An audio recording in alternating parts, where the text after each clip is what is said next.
Is beer good for your curls?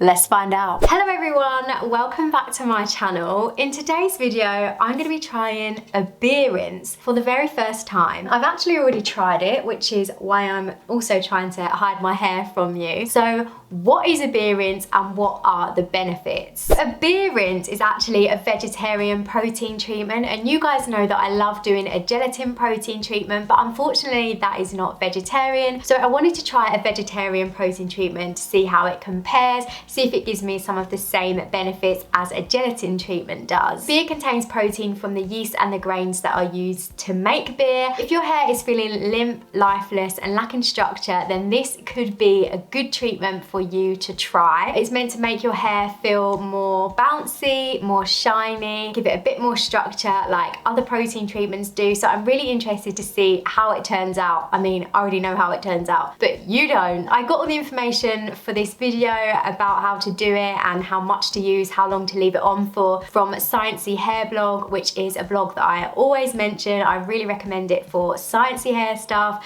for different DIY treatments and things like that. I'll leave a link in the description bar below. Now, the beer that I'm going to be using, I think is more of a lager actually, but this is the only one that we had in the fridge at home. From what I've read, the darker the beer, the more protein it will have in it. So maybe if you have a darker beer, then go for that, or if you're getting a beer especially for this, then go for a darker one. Hopefully, from what I've read, a beer rinse will make my hair feel thicker, more substantial, bouncier, shinier and less frizzy. So is it going to benefit my hair? Am I going to notice a difference? And is it going to leave my hair smelling like beer until the next time I wash it? Let's find out. I've got my beer, cheers.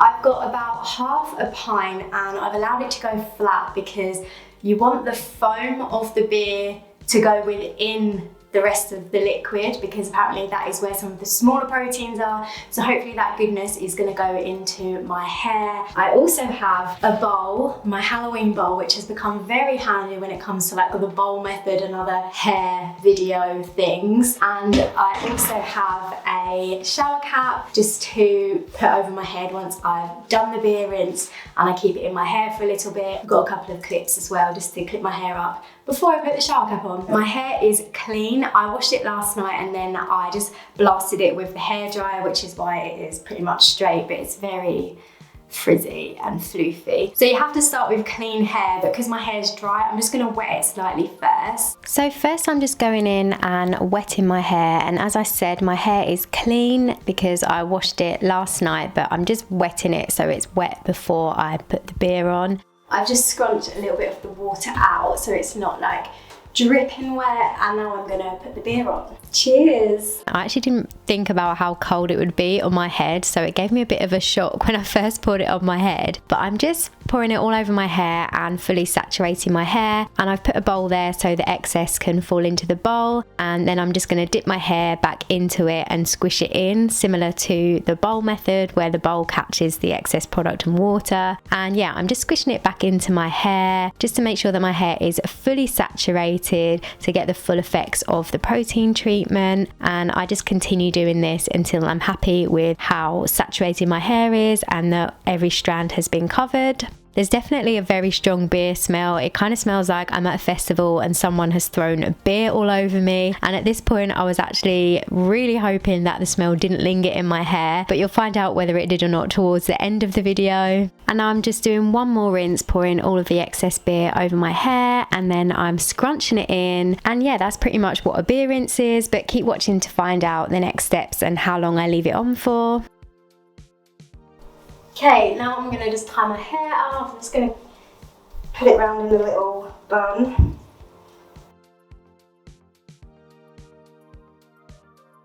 My hair is saturated in beer. I probably didn't need as much as I actually used, so I'll use less next time. I'm gonna leave it to sit for about 15 to 30 minutes. I'll probably go with 30 minutes because I know that my hair likes and needs protein. If you're not sure about how much protein your hair needs, then definitely leave it on for less time for a less intense treatment. When I rinse it off, I'm just gonna go ahead with my normal styling routine, and I'll come back and show you my results. And here are my results. Not too bad, not too bad. So let's talk about the results. Does my hair smell like beer? I'll be honest, very slightly. I can smell a lingering smell of beer, but that could be my fault because I did use quite a lot of beer. I used more than I think I needed to use. Next time I would probably actually use like half the amount that I used this time. Like everything with like DIY treatments and curly hair care, there's gonna be a little bit of trial and error involved. So this is my first time doing it. So I may have used a little bit too much beer. It was a bit more frizzy than usual when I was diffusing my hair, but that could have been down to the products I used to style with and my styling technique. I rushed styling today. I didn't do any brush styling or anything, and also I use products with protein in. I don't know why I did that because I just done a protein treatment. I should have probably used protein free just in case my hair didn't want the extra protein, but it seems to have turned out okay. I did add a bit of extra gel and water partway through diffusing just to try and get rid of some of the excess frizz. So the frizz may have been down to the products and styling techniques. It could have been down to the beer rinse. If my hair didn't need protein, if my hair didn't need as much protein, if my hair doesn't like the proteins that are in beer, it could have been anything really. I won't know until I try it again and I use different styling techniques and different products after the beer rinse and see how my hair turns out then. But let me give you like a little bit of a close-up of some of the curls. I'm pretty happy. I've got like very good volume, some really good definition underneath. Boing. But overall, I'm not sure if I've really noticed that much of a difference to my curls. I definitely notice more of a difference when I do a gelatin treatment, but that is a stronger protein treatment overall. But this is definitely a good one to try out if you're looking for a vegetarian protein treatment or if you've got any beer lying around the house. But yeah, let me know if you're gonna try this. Let me know what you think of my results. And if you did enjoy the video, please feel free to give it a like, leave a comment, and don't forget to hit the subscribe button, and I'll see you soon. Bye guys.